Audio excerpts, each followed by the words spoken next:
لسوف أعود يا أمي أقبل رأسك الزاكي. گزارش یہ ہے کہ اللہ تعالیٰ نے قرآن پاک میں ہمارے لیے بہت سارے پیغامات ہمیں عطا فرمائے ہیں.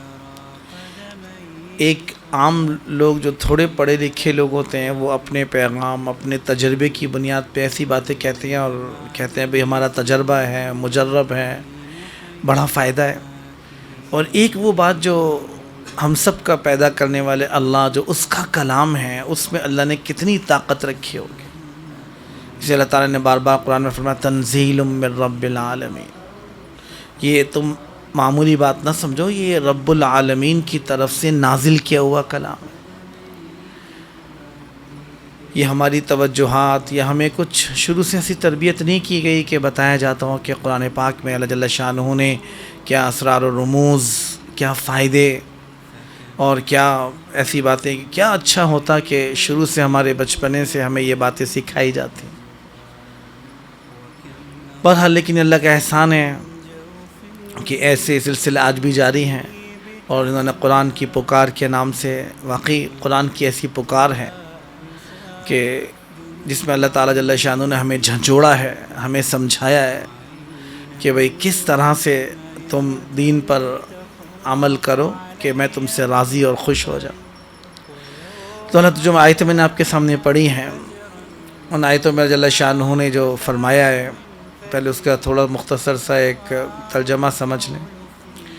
اس میں اللہ تعالیٰ ارشاد فرمایا کہ کسی ایمان والے وما کان لمؤمن ولا مؤمنہ، کہ کسی ایمان والا مرد اور کوئی ایمان والی عورت کے لیے یہ مناسب نہیں ہے، یہ جائز نہیں ہے کہ اللہ تعالیٰ اسے کسی بات کا حکم دے پھر اس کا کوئی اختیار باقی رہے.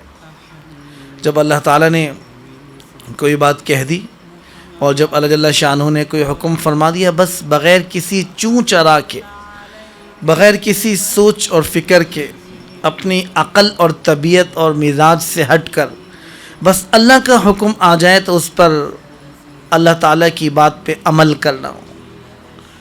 یہ والا مزاج کے بس جہاں تک اپنی طبیعت چلتی ہے وہاں تک عمل کر لیتے ہیں، جہاں اپنے مزاج، عادت، طبیعت کے خلاف ہے تو ان آیات میں جل شانہ نے اس بات کی طرف بہت نشاندہی فرمائی ہے کہ یا ایھا الذین آمنوا ادخلوا فی السلم کافہ، ایمان والوں پورے کے پورے دین میں داخل ہو.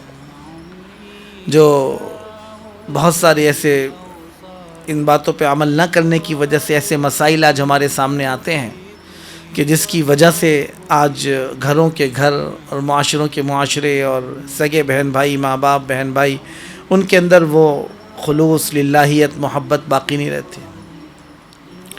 انہی کے اندر جل شانہ نے یہ بات ارشاد فرمائی ہے کہ وہو الد الخصام. بہت سے لوگ ایسے ہیں جو اپنی طبیعت کے اندر سخت قسم کے ضدی لوگ ہوتے ہیں، اسے اردو میں ہم ضدی کہتے ہیں.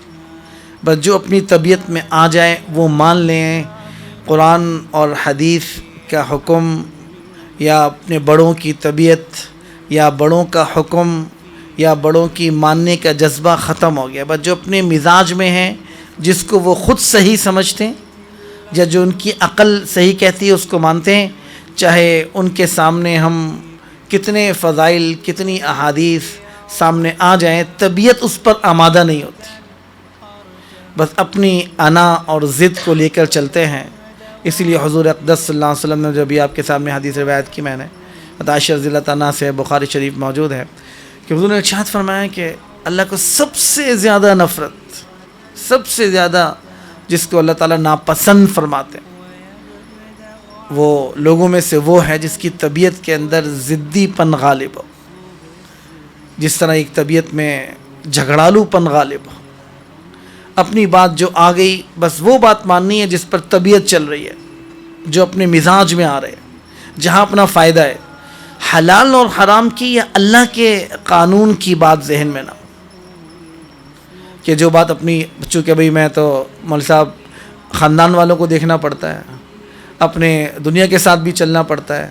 جہاں رسم و رواج کی بات ہو، جہاں فیشن کی بات ہو، وہ اپنی بات پہ جم جائیں. اور اسی بات پر جم جاتے ہیں، اور پھر اللہ کا حکم، اللہ کے نبی کی باتیں دور ہو جاتی ہیں. اس کی وجہ سے بڑے بڑے فسادات، بڑے بڑے نقصانات ایسے نظر آ رہے ہیں اور آتے ہیں کہ جس سے بہت بڑا نقصان ہو جاتا ہے.